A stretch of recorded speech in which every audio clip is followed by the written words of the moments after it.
Hey there, Posse. Are you ready to take a world tour of the top 10 wine regions of the world? This one's going to be complete with insider tips and a virtual corkscrew. Pack your palate. We're going global.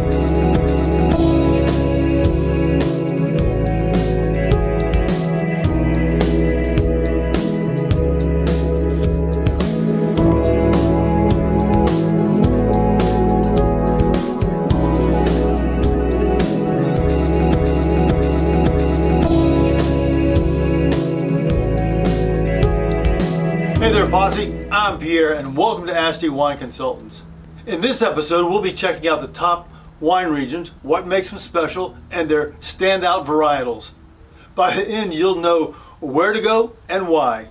Oh, and I think I have a bonus at the end also. Grab your glass. We're traveling in style. Let's get started. Bordeaux, France. What makes it so good? It's the Beyonce of wine regions. Iconic, versatile, and always in demand. They're known for blending 7 approved red varietals like a total, complete, beautiful symphony. Bordeaux is the classic overachiever. This one region produces more wine than all the wine regions in California combined. What makes it iconic? It's home to the most famous blends in the entire world. People will talk about the left bank Bordeaux and the right bank Bordeaux. Left bank leans mostly to Cabernet Sauvignon. Right bank swoons over Merlot.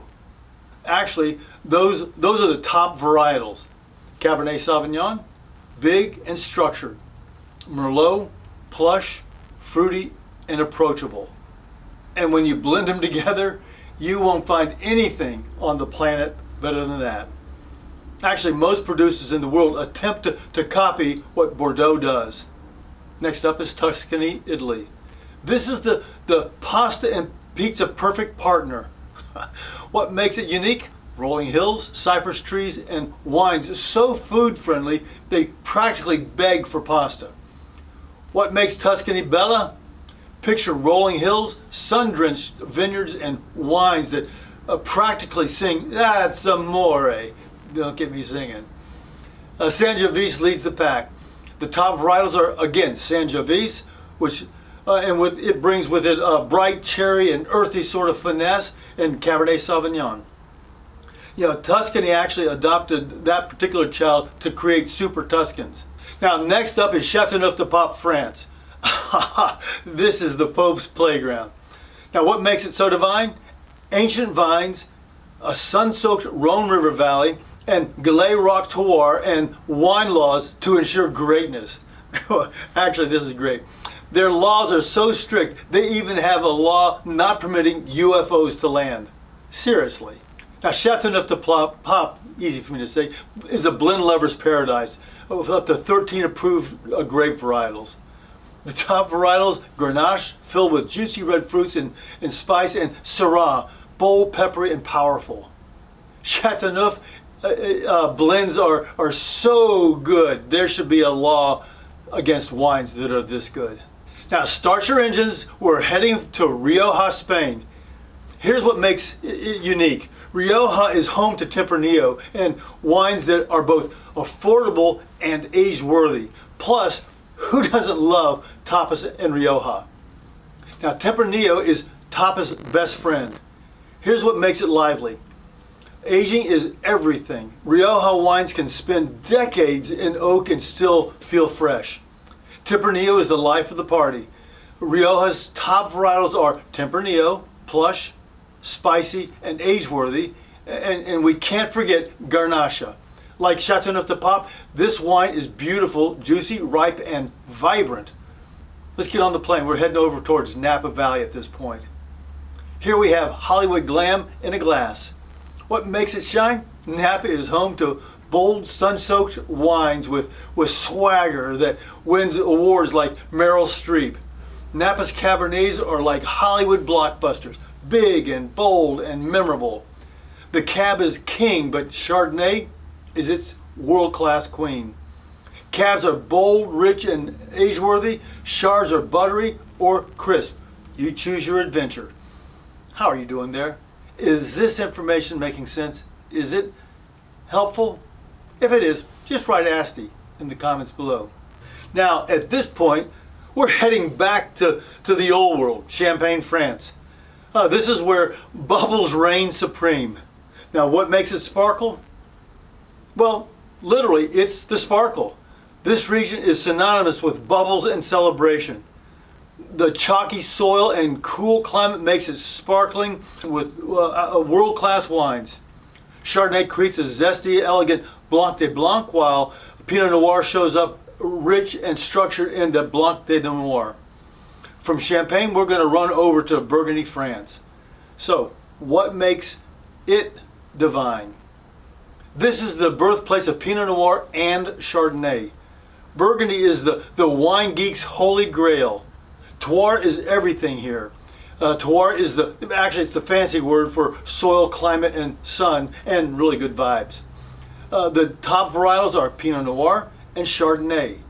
Actually, coming out of Burgundy, easy for me to say, if it's red, it's a Pinot, and if it's white, it's a Chardonnay.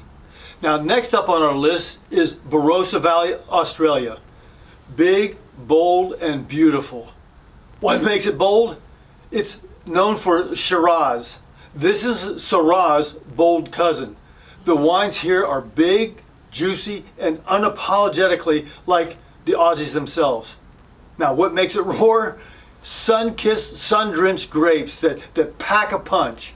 Shiraz here is like a warm Aussie hug with a dash of spice. The top varietals, again, Shiraz. Ripe, rich, and peppery, and here it's, again, Grenache. Bright, juicy, and perfect for blends. Now, by the way, I'm not sure whether you've picked up on my hint or not. If you haven't been drinking Grenache or Garnacha, you really need to give it a try. Now, since we're in the Pacific, we have Marlborough, New Zealand. It's zingy and zesty. It's paradise in a bottle. Now, what makes it zesty? Sauvignon Blanc from Marlborough is like biting into a tropical fruit salad with a squeeze of lime. Fresh, zippy, and fun. Marlborough's top wines, the cool climate, endless sunshine makes the wine taste like really a tropical vacation. Sauvignon Blanc brings with them zippy lime, grapefruit, and passion fruit, while Pinots are light, bright, and berry driven. Our 10th region is Piedmont, Italy. Piemonte. Hold on a second. Before we get into Piedmont, don't forget we have a bonus, I think it's number 11 at the end. Now, many of the wines from Piedmont are like royalty in a glass. What makes them regal? The foggy hills of Piedmont produce Nebbiolo grapes plus Barolo and Barbaresco wines.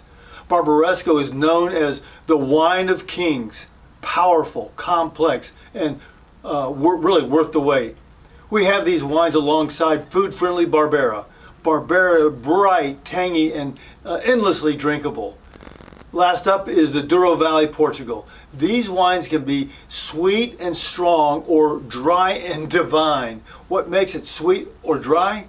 These are wines with a view. The Portuguese landscape is absolutely stunning.